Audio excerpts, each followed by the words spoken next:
In the quiet mountain town of Pine Ridge, people believed nothing truly bad could happen.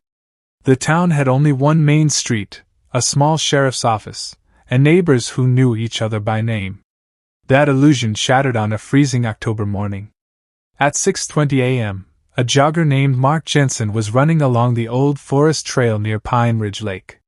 The sun had barely risen, and the air was thick with fog. Then he saw something strange. A black SUV stood parked near the trail entrance. The engine was still running. Mark slowed down. Nobody in Pine Ridge left a vehicle like that. As he walked closer, he noticed something else. The driver's door was open. "Hello?" Mark called out. No answer. He stepped toward the car. Inside, the driver's seat was empty. But the passenger seat held something terrifying. A phone. Its screen was cracked, and it was still recording. Mark pressed stop. The video showed only darkness and muffled breathing. Then a woman's voice whispered, "Please! Someone help me." The recording ended with a loud thud. Mark immediately called the sheriff's office. The missing reporter. Within minutes, Sheriff Daniel Carter arrived at the scene. Carter had been sheriff in Pine Ridge for nearly 15 years. The town rarely saw more than a stolen bicycle or a bar fight. But this felt different. Inside the SUV, investigators found a wallet. It belonged to Emily Rhodes, a 29-year-old investigative journalist from Denver. Emily had arrived in Pine Ridge 2 days earlier. But nobody knew why. Sheriff Carter called the number saved as editor in Emily's phone. A tired voice answered. "Denver Herald. This is Sheriff Carter from Pine Ridge. I believe one of your reporters may be missing." There was silence. Then the editor spoke. "Emily Rhodes?" "Yes." Another pause. "She was working on a story, but she wouldn't tell us what it was." "What kind of story?" "She just said it was dangerous." A hidden investigation. Sheriff Carter searched Emily's rented cabin. At first, nothing looked unusual. Then Deputy Lisa Moore noticed something under the bed. A black notebook. Inside were pages filled with notes. Names. License plate numbers. Maps of the Pine Ridge Forest. And one phrase circled again and again. "Midnight deliveries." Deputy Moore frowned. "What does that mean?" Carter flipped through more pages. Then he found something worse. Photographs. Several images showed trucks entering an abandoned logging road deep in the forest. The photos were timestamped. All of them taken between 12 a.m. and 2 a.m. Carter stared at the images. Someone was using the forest in the middle of the night. And Emily had discovered it. The abandoned road. That evening, Carter and Moore drove into the forest. The road Emily had marked was nearly invisible. Overgrown with weeds and branches. But fresh tire tracks were still visible in the mud. "Someone's been using this recently," Moore said. They followed the trail deeper into the woods. After half a mile, they saw headlights. A truck. Parked beside an old warehouse left over from the logging days. The building should have been empty. But lights were on inside. Carter turned off the patrol car headlights. "Let's take a look." They approached quietly. Through a broken window, Carter peeked inside. His face went pale. 3 men were unloading large wooden crates from a truck. Each crate had a strange label. Medical equipment. But something didn't look right. The crates were far too heavy. And the men were armed. The midnight operation. Carter and Moore called for backup. But Pine Ridge had only 3 deputies on duty that night. They decided to wait. After 20 minutes, another truck arrived. More crates. More armed men. Then something unexpected happened. A third vehicle pulled up. A black sedan. 2 men stepped out. One of them looked familiar. Carter zoomed in with his phone camera. Deputy Moore gasped. "That's Mayor Whitaker. The mayor of Pine Ridge. The truth behind the crates." The deputies continued watching. Mayor Whitaker walked into the warehouse and inspected one of the crates. One of the workers opened it. Inside were not medical supplies. They were unregistered firearms. Hundreds of them. Rifles. Handguns. Even military-grade equipment. Moore whispered, "This isn't smuggling, this is an arsenal." Carter nodded. And Emily Rhodes must have found out. Suddenly a shout came from inside the warehouse. "Hey! Someone's outside!" The deputies had been spotted. Gunfire exploded into the night. Carter and Moore ran back to their vehicle as bullets slammed into the trees.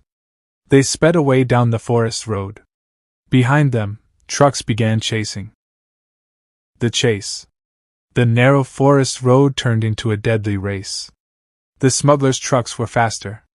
Gunshots shattered the patrol car's rear window. Moore grabbed the radio. "Dispatch, we need backup now." But Pine Ridge was miles from the nearest highway. Help would take time. The truck behind them rammed their bumper. The patrol car swerved dangerously. Then Carter saw something ahead. A sharp bridge crossing a deep ravine. He had an idea. "Hold on." He slammed the brakes just before the bridge. The smuggler's truck didn't have time to stop. It skidded, smashed through the railing, and plunged into the ravine. The second truck slowed down, then turned around and disappeared back into the forest. Emily's last message. Back at the sheriff's office, Carter reviewed Emily's phone again. Hidden in the files was a voice memo recorded only hours before she vanished. Emily's voice was shaky. "If anyone finds this, I think Pine Ridge is being used as a weapons transit point. The trucks arrive every few nights. Someone powerful in town is helping them. I'm meeting a source tonight who says he has proof." The recording ended. Carter looked at Moore. That meeting must have gone wrong. But there was still one question. Where was Emily? The source. The next morning, Carter searched Emily's notebook again. One name appeared several times. Lucas Bennett. A mechanic who worked at the Pine Ridge gas station. Carter found Lucas working under a pickup truck. When he saw the sheriff, his face turned pale. "I didn't do anything. We just want to talk." Lucas hesitated. Then he whispered, "They took her." "Who?" "The men in the warehouse." Lucas explained that he had once repaired one of their trucks. Inside the truck bed he saw hidden gun crates. He secretly contacted Emily Rhodes. They planned to meet the night she disappeared. But Lucas never showed up. "Why?" "Because someone warned me," Lucas said. "Who?" Lucas swallowed. "The mayor." The final discovery. Sheriff Carter obtained a warrant for Mayor Whitaker's house. Inside his office, investigators found encrypted emails and financial records. Millions of dollars had been wired from offshore accounts. But the most disturbing discovery was in the basement. A locked room. Inside was a map of the entire western United States. Red pins marked several small towns, each one connected by highways. Pine Ridge wasn't the only location. It was part of a massive weapons trafficking network. But still no sign of Emily. Then Deputy Moore noticed something in the corner. A security camera monitor. Connected to a remote location. The screen showed a dark room. And inside, Emily Rhodes. Alive. The rescue? The camera signal traced back to an abandoned mine outside Pine Ridge. Carter gathered every officer available. They moved in just after midnight. The mine entrance was guarded. But the deputies had the element of surprise. Within minutes, 2 guards were arrested. Inside the mine tunnels, they found Emily tied to a chair. Weak but conscious. When Carter cut the ropes, she whispered, "The mayor, he's the leader." Suddenly gunshots echoed through the tunnels. Mayor Whitaker appeared at the far end of the corridor, holding a rifle. "You should have stayed out of this, Sheriff." A tense standoff followed. Whitaker fired. Carter dove for cover and returned fire. The bullet struck Whitaker's shoulder. He collapsed. Moments later, deputies arrested him. The hidden network. The investigation that followed shocked federal authorities. Pine Ridge had secretly become a major transit hub for illegal weapons moving across the country. Mayor Whitaker had helped organize the operation for years. Using the abandoned forest roads and warehouses, trucks moved weapons without detection. Emily Rhodes had uncovered the entire network.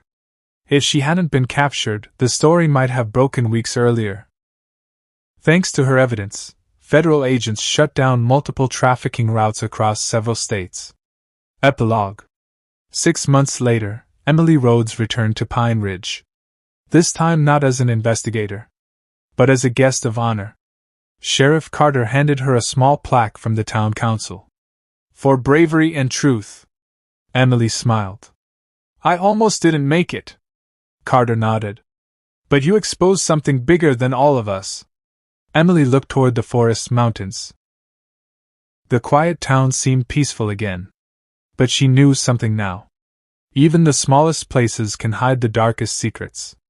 And sometimes, all it takes is one person asking the wrong question to uncover the truth.